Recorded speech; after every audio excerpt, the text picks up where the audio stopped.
Yo, you know what time it is. You know what time it is. It's your boy Trevor David Jones back up at it. And as you can see in the title here, we've got the review, okay? The review for Fantastic Four First Steps. Now, I know I'm quote unquote a little bit late on this, but hey, it just came out on Disney Plus. I actually watched it on Amazon Prime Video, but don't worry about that. I just watched it, got some stuff to say. Remember to like, comment, and subscribe. Now let's jump right in. I'm gonna say first off, this is just off top. This movie was great. It was actually great. And I'm saying that unironically, like I'm dead serious. It was great. The reviews I saw, or like kind of saw, were a little mixed, like it was okay or this or that. But no. Listen to me. I'm here to tell you right now, this movie is OD. It was great.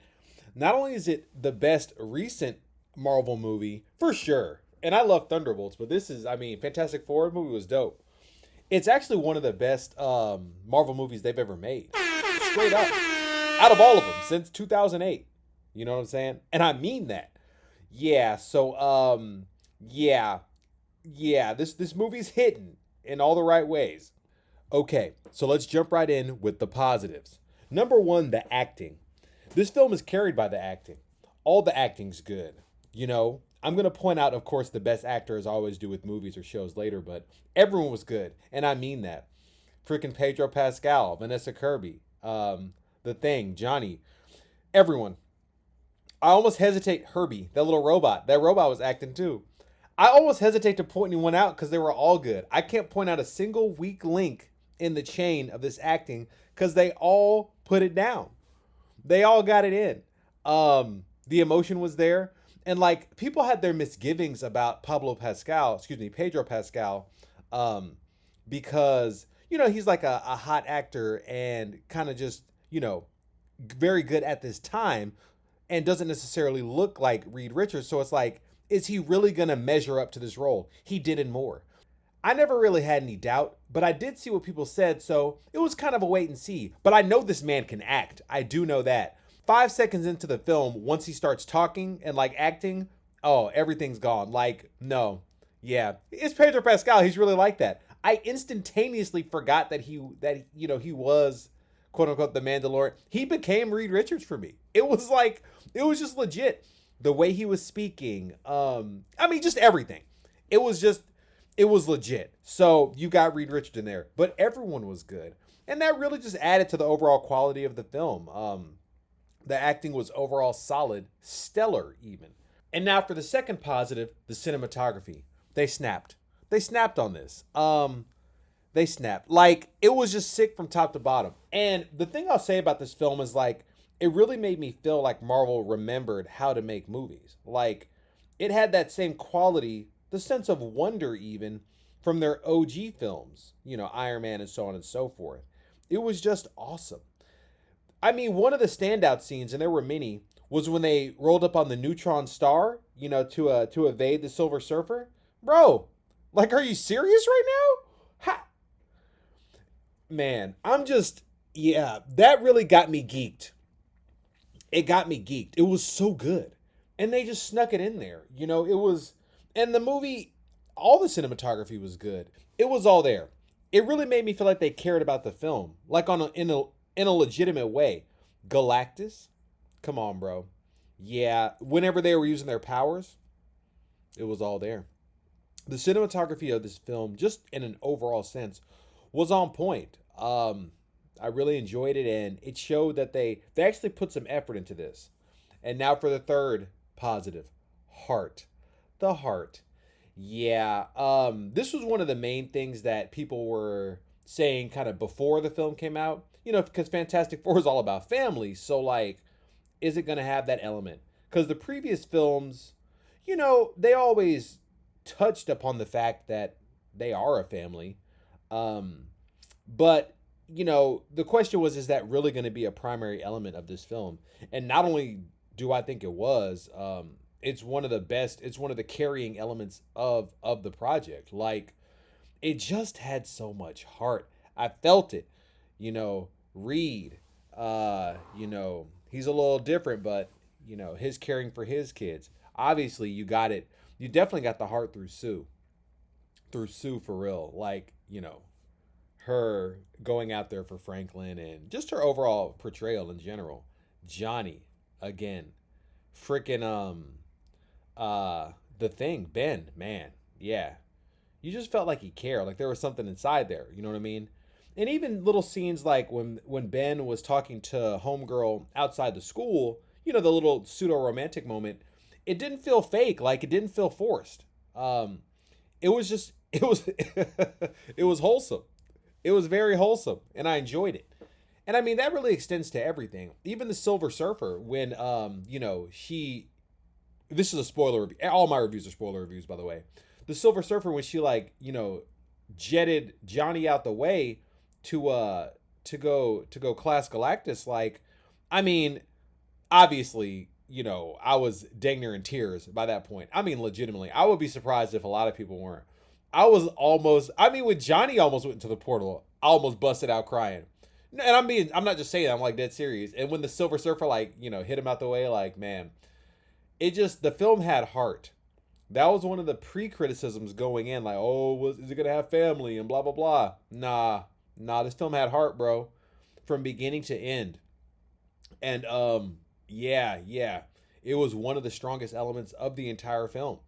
Now for the room for improvements, man, I can't believe I'm saying this. This is rare. This is something I usually reserve for My Hero Academia. Nothing. Man. I don't have a single a specific room for improvement that I would blatantly point out. The camera work was great. The acting was good. It didn't have too many quips. The action was there. Galactus looked great. I don't have a single.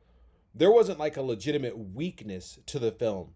It wasn't too short. It had that 2-hour runtime. Yeah, man. No specific room for improvements, which is rare. It does happen, but it's rare. So we do this with movies and shows as well, but the post credits. So the post credits won. They brought in Doctor Doom. Doctor Doom pulled up on Franklin. I thought it was good. It was a nice, creepy, post credit scene. It captures the original Marvel way of the post credit scene actually leads into the next film and a plot thread. It's not a random thing or some sort of joke. It's literally setting you up for the next film. That's the whole point. And it did. Yeah, Doctor Doom had the green cloak, the mask. It was good. And they also, in the post credits, blended elements of Franklin and Valeria Richards, the other child of the Richards family, his younger sister. Because in the comics, Doctor Doom actually takes an interest in Valeria because she's about as smart as Reed, or possibly even smarter. And so he actually kidnaps her, when she's a child, and they go through all that. But I can see that they're blending elements of Franklin and Valeria together, similar to how Black Panther is actually was between Chadwick Boseman and Letitia Wright. Because Black Panther is both of those characters put together. He's as powerful as Chadwick and as smart as Siri, but combined. So this Franklin though is a combination because one of his for fun reading stories was Charles Darwin on the Origin of Species. So they're giving him that Valeria super smart element, and that's why Doctor Doom also pulls up on him because of his perceived intelligence. So he's a combo of the two kids, which is cool. Maybe they will bring Valeria in one day. We don't know, but yeah, that's what they were going for with that. So I thought that post credit scene was good. It was short and sweet. It didn't have too much in it. It wasn't goofy, and it leads into the next film. So I was down with that. Now for the post credits too, it was a modernized or new intro of the old style of Fantastic Four cartoon. I liked it. The actors looked like they, pseudo like they did in the film. It was funny. The music was good. It was a nice little way to close off the film, and I enjoyed it. Okay, now for some awards. The best character. Y'all probably aren't gonna believe I'm saying this, like I'm actually saying this, but the best character to me was Galactus, and I'm being serious. The freaking planet-eating galactic god. No, yeah, I gotta go with Galactus. Why? I just thought the character Galactus was very well done. He was very imposing, and Galactus is one of those people, one of those beings that can just be a throwaway, oh, he's just some sort of space being. But no, he had some emotion. He had a motivation for even being the way he was. Because in the comics, he was actually a human who was alive at the end of the previous Marvel multiverse, and upon the collapse, he was put into an egg and was born into Galactus on the birth of the next universe. So he had this hunger and he became Galactus. In this rendition of Galactus, his hunger bothers him. He says it's like a curse that he can't get rid of. So it's like once he sees Franklin has like power, essentially equivalent to himself. Or in the comics, obviously Franklin is considerably more powerful than Galactus, which is insane. But he's like, yo, I can offload this hunger to some other being and finally be rid of this. I was like, man, that's really cool. Galactus has like a real motivation. Like, he was in pain. He's like, this is getting on my nerves. Like, I'm hungry all the time, which would suck, obviously. So there was that. And then scenes like when he finally lands on Earth, like if you watch the film, when he's walking through the streets and he sees the Fantastic Four try and like play a trick on him, and he says like clever little bugs, like he's smiling. Like, watch the film again, like he's like smiling, smirking. I thought that was like the funniest thing in the world. Like, I mean, Galactus smiling, it showed some emotion. It was funny because they didn't have to do that. He could have just been like a robot, you know what I mean? But he didn't. He had some sort of like emotion. And then he was pulling Reed, which was scary. He was also smiling, like he was amused by it. You know what I mean? Like, they didn't have to put that in the film. I thought it was great. Galactus could have been a throwaway character, very just one-note villain, but he wasn't. He had emotion. He had a real motivation. And I thought Galactus was the best character of the film to me. He was just funny enough if you watch the film. And he was a great character. Now for the true award. When I do these videos, the true award, man, the best actor. This could go to a lot of people. It really can, because the whole film was full of great actors. There were no weak points. But the best actor for me was Joseph Quinn, aka Johnny Storm. Joseph Quinn. Yeah, Johnny's one of those characters in any film that can just, it's so easy to do Johnny wrong. It's so easy. Like, it's I mean, he's supposed to be goofy. They can have him as too goofy, like nonsensical. Like, why is he on the team? No, it was none of that. This dude, Joseph Quinn, he played this character with the exact right amount of comedy, intelligence. I'm gonna get to that later though, and heart. But again, they all had heart, and every actor in the film was good. So who did I have to pick? I had to go with Johnny because it's just, this character's so easy to mess up, or like to not hit the nail on the head, or like not even know why he's on the team. No. This was great. It had the right amount of heart, humor, screen presence, quote unquote. I thought it was great. Shout out Joseph Quinn for the best actor, Johnny Storm. The rating. Now for the rating. My overall rating of this film is 9 Johnny Storm solving in alien languages out of 9. 10. This film gets a 9 out of 10. I mean, what am I supposed to say? It was great. It's one of the best Marvel films. Not the new ones. Not like, in recent times. No, period. It's one of the best ones. Film was great. It had all the elements, had everything you want. Acting, action, it was all there. It's in my top like best films list, and man, I would highly recommend it.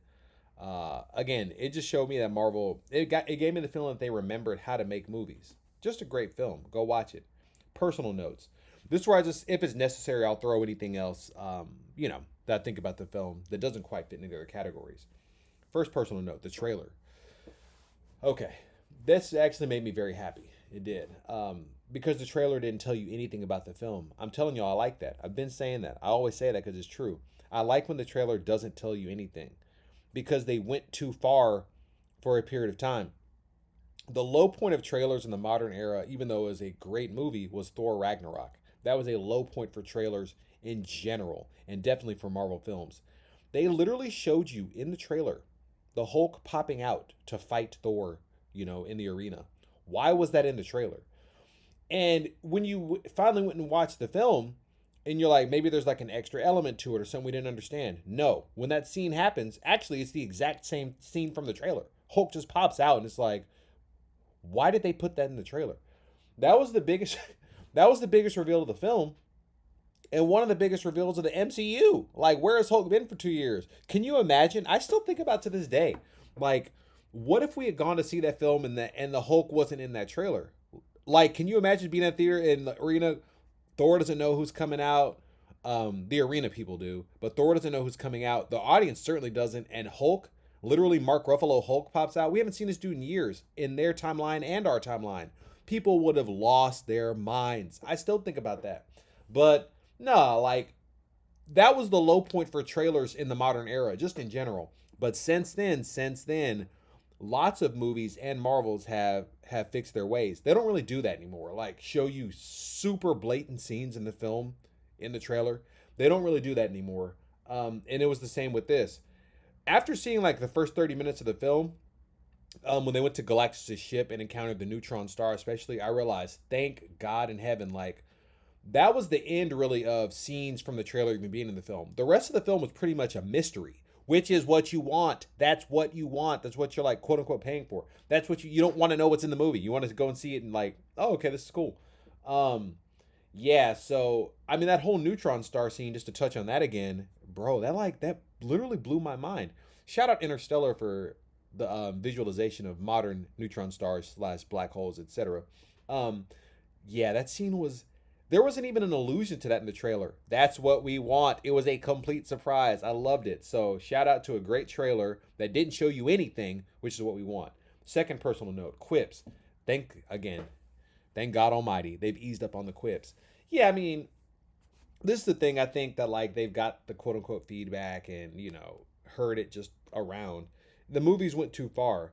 The quote unquote low point for quips was Thor: Love and Thunder, which I actually didn't think was that bad as a movie, but that's like one of the most hated Marvel films. But yeah, I didn't think it was that bad. But Marvel's had those quips, and you could almost been saying relying on them for a long time.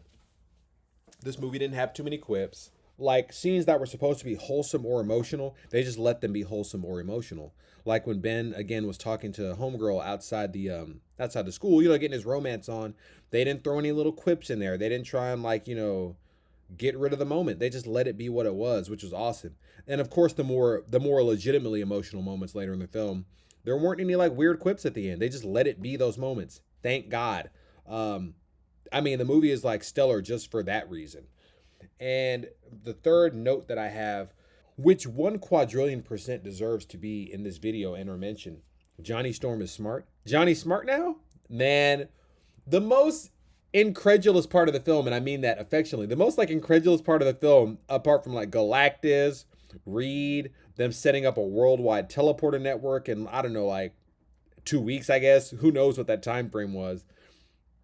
All of that pales in comparison to Johnny decoding an alien language from a single sentence that was spoken to him and then translated into English by the Silver Surfer, and figuring out her entire history, and I suppose like decoding some other alien languages as well. That was the most insane but also awesome part of the entire film. It was like that made Johnny was just about up there with Reed Richards, just off of, in some ways, maybe even a little higher, just off of that stunt, off of that achievement, bro. While that was happening in the film, I was like, is this real? Because Johnny is not portrayed as an intellectual, but I liked it. I liked that part so much because it elevated Johnny to the point of like, oh, this is why he's on the team. Because incidentally, they're all astronauts. I mean, Reed is a lot of things, but all of them are capable and like, they have the skills to be an astronaut, all 4 of them. So the intellect is in there, but Johnny just really proved it by like, no, this dude's not just like Sue's brother, or he has fire, so now he can be on the team, or he's just a tag along. No, he's as capable as anyone else on the team. That was absolutely insane. And I just want to give a shout out to Johnny Storm and to the writers for putting that in there, because you've got a film where Galactus is walking down the street, stealing babies, just acting crazy. Okay. But the most unbelievable, and I mean that affectionately, the most unbelievable part of this film is Johnny Storm decoding an alien language, and then in turn multiple alien languages, from a single sentence that was translated into English, going full Rain Man, and then obviously he uses that to turn the Silver Surfer. But the fact that he did it, most amazing part of the film, and I mean that. Okay, and that's it. That's it. Yo, check out my previous videos. I did a reaction to Miari's, the newest Tekken 8 character. Looking good, looking strong. Like any DLC character, looking OP. So check out that video. And before that, I did a reaction to IBIJ Anime, an animator. What if Kakashi abused his power? Hilarious video. He always makes bangers, so, you know, check that out as well. Hey, like I say, you always want to be up in life, never the other way, always up. And until I see y'all again, which will be soon, because we're never off the YouTube grind, we're always on. We're always on. Peace!